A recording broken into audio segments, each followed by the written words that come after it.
कुमारी तुम्हारी तो भावी हूँ बेटे सकह त्रिपुरारी।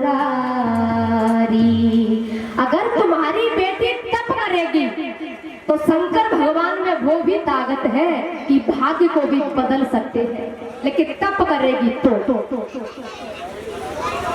और नाम रखा पार्वती, और ये शंकर भगवान की आराधना करती है। और इनके गुरु हैं नारद बाबा।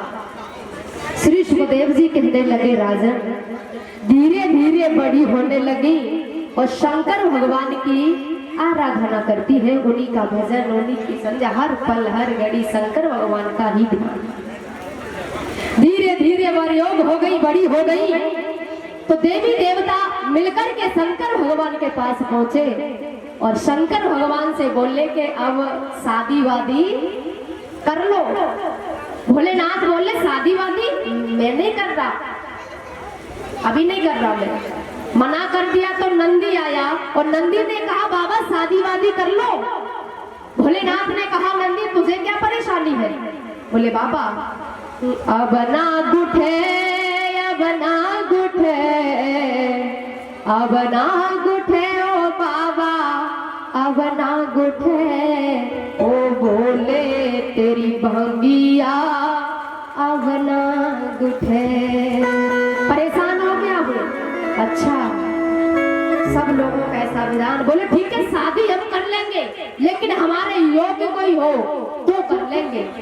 तो नारद बाबा ने कहा आपके योग्य है हिमाचल की बेटी पार्वती। बोले ठीक है, बिना परीक्षा के, बिना परीक्षा लिए हुए हम शादी नहीं करेंगे। भाई कोई परीक्षा लेने भी तो जाए, योग्य है भी क्या नहीं।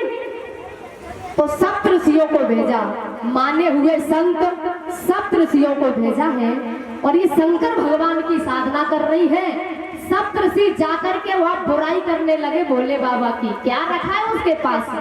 उसे पाने के लिए तुम रात दिन तपस्या कर रही हो। क्या है उसके पास? रहने के लिए घर नहीं, माँ बाप का ठिकाना नहीं, शरीर पर कपड़े नहीं, क्या मिलेगा तुम्हें? बुराई करने लगे। जब बुराई करने लगे हैं तो पार्वती जी सुनती रही, कुछ नहीं कहा, सुनती रही, सुनती रही। उसके बाद कहा अगर मैं चाहूं तो तुम्हें श्राप दे सकती हूँ, लेकिन ऐसा मैं नहीं करूंगी। लेकिन आपको पता है जन्म कोटे लगे रगर हमारी, जन्म कोटि लगी रगर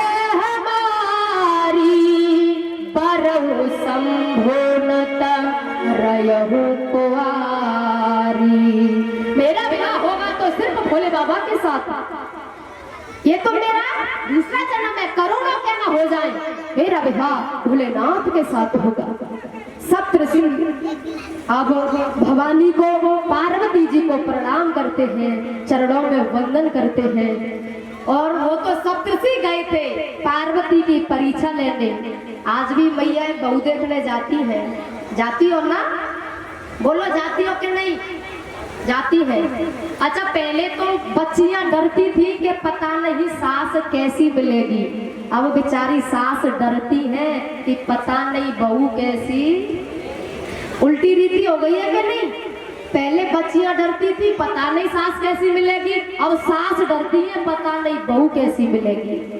है ना? बड़ी चतुर है आज की बच्चियां भी और सास भी ऐसे ही, सब ये उल्टा उल्टा हो गया है। एक जगह बहू देखने गई थी, आज की बच्चियां भी थोड़ी चालाक ज्यादा हो गई हैं, पहले की ज्यादा बोलती नहीं थी। गई पूछती है आजकल, जैसे पूछा उन्होंने सब कुछ, कितने भाई हैं, कितनी बहन है, क्या क्या कर लेती हो, पढ़ाई लिखाई कितनी कर रखी है, सब कुछ पूछा। बाद में सास ने पूछा बहू खाने में क्या क्या बनाना आता है तुमको? तो कि ये खाने की इन्हें बहुत ज्यादा जल्दी पड़ती है। हाँ, रसोई में क्या क्या आता है पूछती है। और वैसे हर कोई पूछता है इन चीजों को, खाने पीने क्या क्या तुम बना लेती हो। ऐसे उसने पूछा कि रसोई में तुम्हें क्या क्या आता है? उसने कहा माताजी रसोई में? बोले हाँ, रसोई में क्या आता है? तो वो बोली माताजी रसोई में मुझे चक्कर आता है। रसोई में मुझे चक्कर आता है, क्योंकि आजकल की बच्चियां भी भैया वैसी है। अब इधर सप्तऋषि वंदन करके आते हैं भोले बाबा के पास और भोले बाबा से कहते हैं, बाबा परीक्षा में पास हो गई पार्वती जी, अच्छा तो फिर विवाह करना चाहिए। बोले हाँ बिल्कुल, शुभ काम में फिर किस बात की देरी, ठीक है चलो भैया बारात लेकर। सब नारायण भगवान उनकी टोली, इंद्र की टोली, ब्रह्मा जी की टोली, सब देवी देवता आए हैं। अब गढ़ बोले, बाबा हाँ आज हम तुम्हें सजाएंगे। कैसे? अरे जैसे दूल्हा बनता है ना वैसे। दूल्हा बनता है वैसे?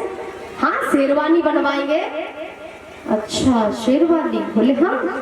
अरे भैया हमें बनावटी ये दूल्हा वूल्हा ये नहीं बनना है, हमारे पास जो चीज उपलब्ध है हमें उसी से सजा दो।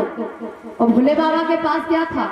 शमशान से राख ले आए, क्रीम पाउडर की जगह वो लगा ली, कानों से बिच्छू लटका लिए, कुंडल पहन लिए, बाजू बंद वहां सांप बांध लिए। अब कहा बाबा मोर तो होना चाहिए, दूल्हा के मोर तो जरूरी है भाई, बिना मोर के दूल्हा कैसा? तो बोले मोहर? अरे मोहर क्या? बालों का जूड़ा बनाया और उससे एक सांप बांध दिया और सांप से कही तू यूं ही बनो रही हो। गढ़ हंसने लगे, बाबा ये दुनिया के लोग पता नहीं क्या क्या कहेंगे। बोले ये तो दुनिया है। विष्णु भगवान ने कहा कि भैया यहाँ थोड़ी गड़बड़ है, यहाँ तो दूल्हा बारात जैसो है जाए, यहाँ फिर बारात दूल्हा जैसी, ये बात कछु जम नहीं रही है। गढ़ बोले शंकर भगवान से, बाबा विष्णु भगवान कह रहे हैं कि यहाँ तो दूल्हा बारात जैसो है जाए या फिर बारात दूल्हा जैसी, ये कोई मामला जम नहीं रहा। तब तक विष्णु भगवान ने कहा कि भैया हमें तो दूल्हा के संग चलने में शर्म लग गई। गढ़ों ने भगवान शंकर से कहा, तो भगवान शंकर ने कहा कि ठीक है शर्म लग रही है, वो अपना आगे आगे चले, हम अपने आ जाएंगे पीछे से आराम से। बाबा अकेले रह जाओगे? अरे अकेले क्या, हम अपने घरातियों को बुला लेंगे। तुम्हारे घराती कौन है? अरे वो शमशान से साहब मेरे घराती चले आएंगे, ये इनसे कह दो आगे पहुंच जाए सब। हाँ हम अपने घरातियों के साथ आ जाएंगे।